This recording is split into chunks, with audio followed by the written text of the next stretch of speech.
From news and views, issues and opportunities, we'll have in-depth conversations with decision makers to find out what they know and what they think. I'm Rico Hizon, inviting you to join the exchange because your business is our business. The Philippines back on the so-called gray list of a global financial watchdog. And again, under the radar for money laundering and terrorist financing. Yet another challenge for the country, already struggling more than a year into the pandemic. How will this affect our deals with the international community, businesses setting up shop in the country, and millions of our kababayans dependent on money from overseas? How the government plans to make sure the country will not be a haven for dirty money. And how this impacts remittances, the lifeblood of our economy, helping lift Filipino families out of poverty in our C-Suite vision.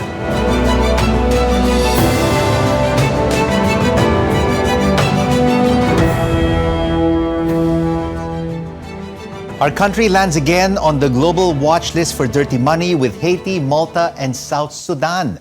The Paris-based Financial Action Task Force wants Manila to further crack down on money laundering and terrorist financing. Let's now have this exchange with Mel Georgie Racela of the Anti-Money Laundering Council. Thank you so much for joining us, Mr. Racela. How did the Philippines get into the watch list for dirty money, for money laundering and terrorist financing? Yes, Mr. Rico, and thank you for having me here. So let me read the public statement issued by the Financial Action Task Force. It says that it notes that the Philippines has made progress on a number of its mutual evaluation report recommended actions to improve technical compliance and effectiveness, including addressing technical deficiencies on targeted financial sanctions. And they listed 8 action plans together with that public statement. So let me divide those statements into three parts. First, they noted progress in regard to our mutual evaluation report recommended actions. That's the second part. And the third is technical compliance and effectiveness.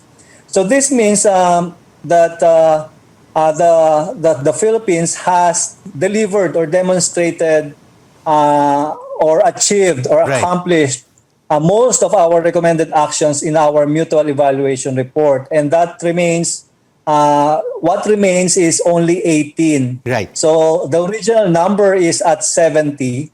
And now they noted that we were able to demonstrate effectiveness.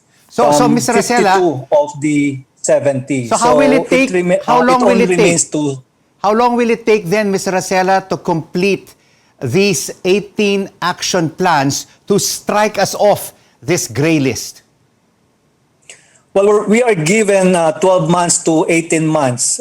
So depending on the action plan, we can deliver all of them in 12 months or 18 months. But for each action plan, there's a different deadline. But the hard deadline is January 2023. What is the most important action plan that the AMLAC and the government has to address right now, Mr. Racela? Well, there are numerous important action plans, but what I can share with you is our filing of cases and conviction on terrorism financing. That is one of the very challenging action plan. And Mr. Racela, what must be done to crack down on these illegal activities? Because if we don't get out of this gray list, it will impact every Filipino and the overall economy. It is important, Rico, to understand that we need to approach this in the one nation approach or one government approach, because the deliverable is not only from the AMLC nor from the supervisors, but the entire bureaucracy, because it has to deliver prosecutions, it has to implement our terrorism law, our terrorism financing laws, the supervisory framework of supervisors. So it's a entire nation approach and one nation approach. And we can only achieve this if we cooperate fully. For clarification, sir, does the inclusion of the Philippines in this gray list automatically subject the country to financial sanctions? No, the Financial Action Task Force, because they noted that we were able to accomplish most of our recommended actions, they did not impose any countermeasures. Countermeasures will be an option only if we fail or miss the deadlines when we deliver our action plans. Because, Mr. Racela, the bottom line is, the country needs to substantially comply with the needed reforms because we have to avert these financial sanctions, which could lead to eventually higher interest rates, higher processing fees, as well as more layers of scrutiny from financial institutions.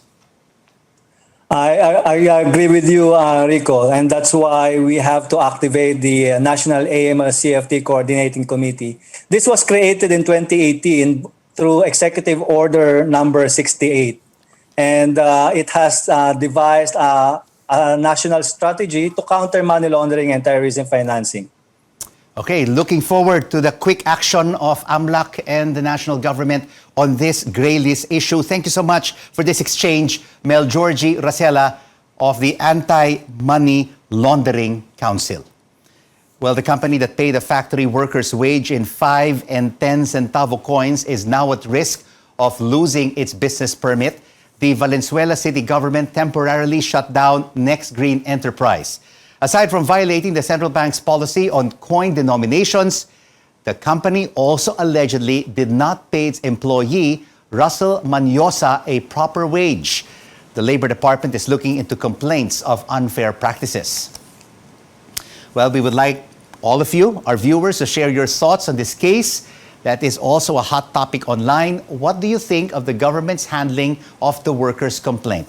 Leave a comment on our social media pages, and I will read your responses later in the program. And now here's a rundown of the other top business stories this week. Government data reveals joblessness went down to 7.7% in May as more Filipinos find work with the gradual easing of restrictions. President Duterte greenlights the extension of the estate tax amnesty until June 2023, giving extra time for struggling taxpayers to settle dues because of the pandemic.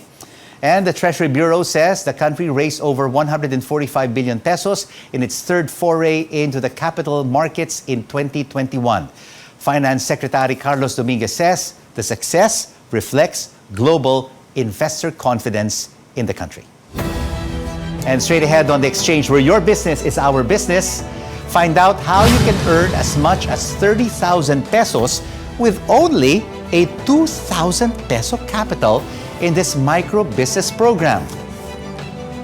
And what happens when street vendors become superheroes? These viral artworks reimagine the noble job of street vending.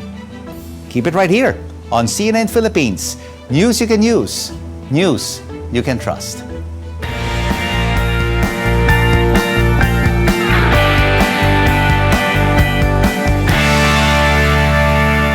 Hindi naman po makatao yun para puro tag 5 tsaka 10 yung ipasweldo.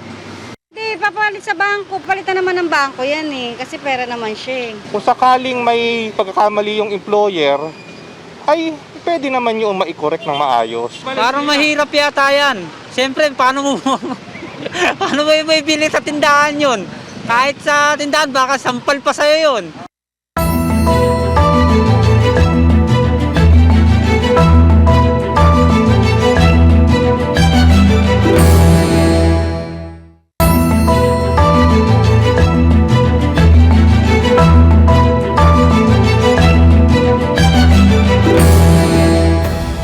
Glad you're staying with us right here on The Exchange, where your business is our business. I'm Rico Hizon. More opportunities for Filipinos amid these challenging times. San Miguel Corporation expands its micro enterprise program where anyone can sell its full line of products. For as low as 2,000 pesos, one can start the business and earn as much as 30,000 pesos a month. The diversified conglomerate also converted its own sports facilities in Pasig into a vaccination site to help inoculate essential workers. It has been used to vaccinate over 1,200 frontline and essential employees who are part of the A4 priority group. And President Rodrigo Duterte approves a merger of Land Bank of the Philippines and the United Coconut Planters Bank. The bank said this will strengthen efforts to help coconut farmers and other agricultural workers. The Bangko Sentral ng Pilipinas wants the country to exit from the global dirty money watch list sooner rather than later. Otherwise, it may face sanctions, making life more difficult for our kababayans during this pandemic. Let's now have an exchange with Vic Veloso of the Bankers Association of the Philippines and also the president of the Philippine National Bank. Vic, thank you so much for joining us. We are now in this so-called gray list. What does it mean for the cost of money and its impact on the overall economy? Rico, thank you for having me in your show. What being in the gray list means is more documentation, more scrutiny coming from your counterparties will happen and can delay transactions. And clearly, if there are capital intended for the Philippines, this needs to go through the eye of the needle, primarily to ensure that this is clean money coming in. Our kababayans that are sending money through their usual remittances in various channels will also experience a lot of scrutiny, primarily because those that are in the gray list require them to be able to review documentation properly.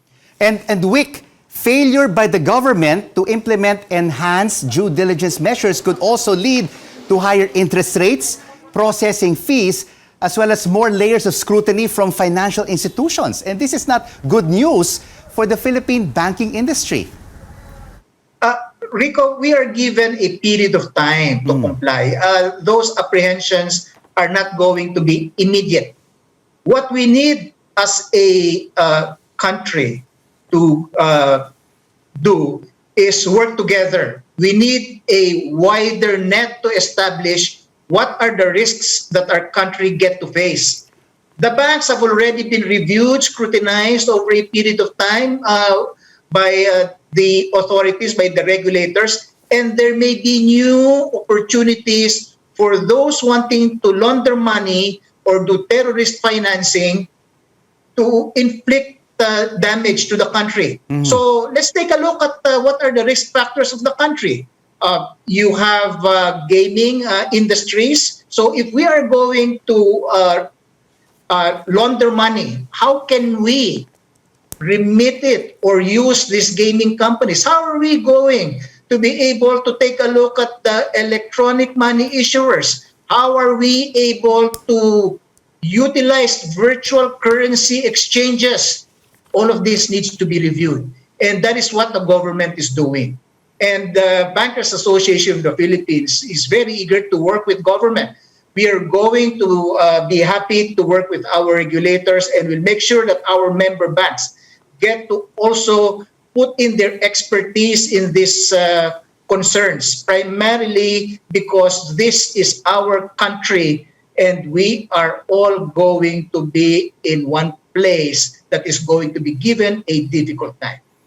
That's right. We have to be one, no, in these reforms. So what initiatives, Vic, does the government and the Anti-Money Laundering Council have to implement now to get us out of this gray list? They have various pointers that are identified, and let them handle those various pointers because those are going to be technical. What we need to make sure of is we protect the incoming of funds into our country. Check all payments. If there are suspicious transactions, make sure they're reported immediately. Suspicious transactions and those that are being attempted should be reported, and there's a period of time for you to be able to report all of this. We need to make sure that we are always curious. Why is there a significant amount of inflow? Why is there a remittance that continue to come in? Does this person get salary as an overseas foreign worker daily? Those are trigger points for you to be able to have the ability to prevent the system to be infiltrated. At the end of the day, a good monitoring and tracking system is what's needed. The government is making sure that the laws are made to be able to address this, and they'll continue to address that. I'm very confident that our lawmakers, together with our regulators, are going to address that. But it is us, the participants in the financial market, that should always be in the lookout. Specifically, those that are not too familiar yet, but are already engaged in new businesses that require you to be able to be used or utilized by money launderers. These loopholes have to be plugged and shut down so the Philippines will get out of this gray list. Thank you so much for this exchange. Vic Veloso of the Bankers Association of the Philippines and the President of Philippine National Bank. Microsoft Office is getting a big makeover. Microsoft says the new Office suite will do away with bold toolbar colors. They will be replaced with a neutral gray color with rounded corners. And this will be available to users running Windows 10 or Windows 11 on their personal computers. And straight ahead on the exchange, where your business is our business, a look at how the country's return to the dirty money watch list will impact overseas Filipino workers. And this artist shows us how street vendors are saving the day in their own way. Keep it right here on CNN Philippines. News you can use, news you can trust.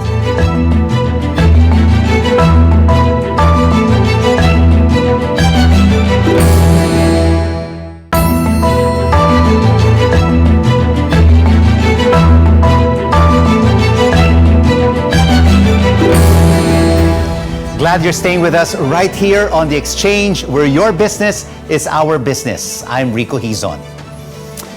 A group of film and TV actors want a ceiling on working hours in the entertainment industry. The group's chairman, actor Ding Dong Dante, says production teams should pack up after 12 hours. The Film and Development Council supports this proposal. Alam namin kung ano ba ang threshold ng isang performer. Hindi lang sa sa pananaw ng isang performer, kung hindi pati yung staff, yung crew. Ano ba yung parang pinaka-cap at maximum na pwede pa siyang maging productive. And at the same time, syempre, keeping in mind, of course, the health. The Senate is hearing bills promoting the safety and welfare of media workers, including the proposed Eddie Garcia Act. Another story that puts a spotlight on labor practices, the case of a factory worker getting paid in coins. Authorities are investigating the company for other alleged labor violations. Earlier, we asked your thoughts on this issue, and here are your responses. Alice Noriel said on Twitter, this company should treat their workers with respect and dignity. Without the workers, their business will be nothing. This netizen on Instagram disagrees with the temporary shutdown of the factory. George Angelo Apse said operations should have continued so the rest can work, have the company pay for fines. Victor Samia lauds the quick response of the Valenzuela City government. He says authorities should also look into concerns of other employees, especially if they are daily wage earners. Well, we would like to thank all of our exchange viewers for your responses on this hot topic.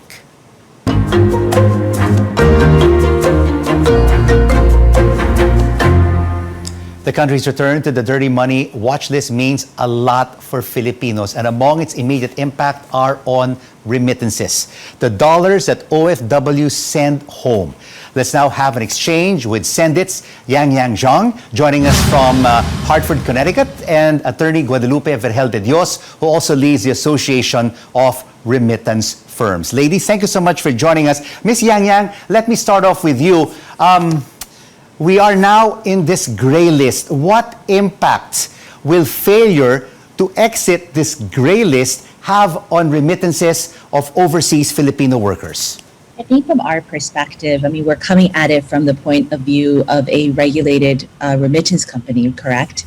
So I think from our point of view, I think that we are concerned that countries who impose these enhanced due diligence measures on Filipino nationals and businesses will result in us, all of our OFWs experiencing additional cost and delay in their transactions. And I think, when you're thinking about a business that's impactful, when you're thinking about a family that's relying on, receiving their remittances right away, even a 5-day delay, a 10-day delay is really quite disastrous for the companies, for the family's cash flow in general, right? And so I think that, given the fact that there will be a reduction in foreign currency remittances based on this inefficiency, especially if, some of this gray listing leads to bounced remittances, Filipino businesses will start to experience higher interest rates, more expensive production costs, therefore shrinking the economy in general. And I think on our side, what we want to do is make sure that we can help our regulators, as regulated fintechs, to exit this gray list as much as possible. Whatever new, procedures or policies we need to put in place, we need to make sure that, we can figure out a path off this list as quickly as possible. And Attorney Guada, how is the Association of Remittance Companies working with the Bangko Sentral to fight this money laundering? I guess in relation to the gray listing, ARCO is really committed to strengthen efforts to fight money laundering and terrorist financing.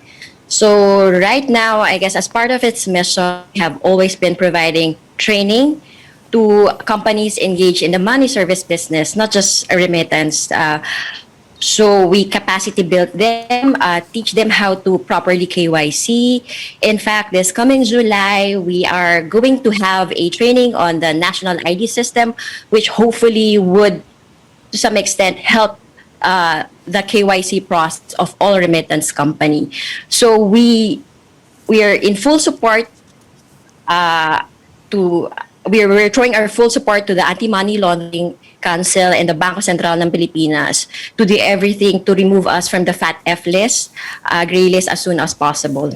And I was talking earlier to the AMLAC chief, and I told him that we have to resolve these 18 action plans before January 2023. Because the bottom line is, Ms. Yang Yang, we should not make it difficult for our OFWs to send hard-earned money to their loved ones. They must be spared of this undue costs and delays in their remittances. Completely agree. I think that, as fintechs, our goal is to make the process of remittance, to make the process in general of transacting to the Philippines cross-border as easy as possible. And so I think that for, this industry, which has taken a lot of measures, to put in anti-money laundering policies, to maintain due diligence in monitoring transactions on our own, this definitely is something that we want to fight back for, and also to accelerate the entrance out of as well. And Attorney Guada, these higher remittances charges, if we are in the gray list and if we are sanctioned, means less sustenance for the families of OFWs and, delays in receiving their money. Yes, that's correct. So you have to understand that Filipinos or OFWs as a remittance customers, because of the gray listing, whenever they go to a remittance company outside the Philippines, they will be tagged as a high-risk customer.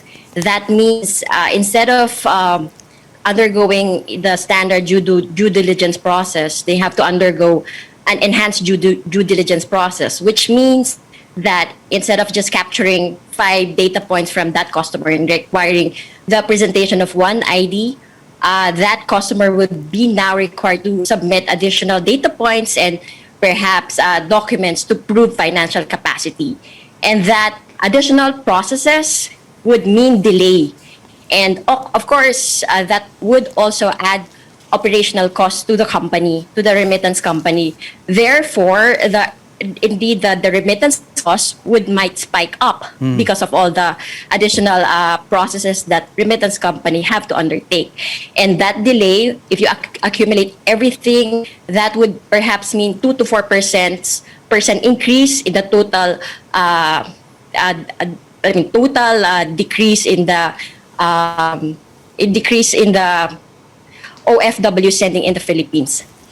The goal to get us out of this gray list sooner rather than later. Thank you so much for this remittance exchange, Yang Zhang and Attorney Guadalupe Vergel de Dios. From our OFW heroes to street vendors as superheroes, a multimedia art student reimagines them as such in these viral artworks. Eman Jacob San Andres considers them as modern-day heroes who work day in and day out, rain or shine, to earn their keep and support their family. San Andres believes we should remove the stigma that street vending is an easy job and cheap job, and that businesses, however small they are, can succeed. Love the artworks, and I love the goal. Every Filipino, whatever they do for a living and wherever they are in the world, greatly contribute to the economy. And now here are some guiding words from the late President Noynoy Aquino. Each and every one has a capacity to bring about positive change when we work hard to ensure that every person is empowered to realize that inherent capacity. We are creating drivers of growth. And this is the exchange. We make sense of the facts and the figures and the ups and downs of the business cycle, because your business is our business. I'm Rico Hizon.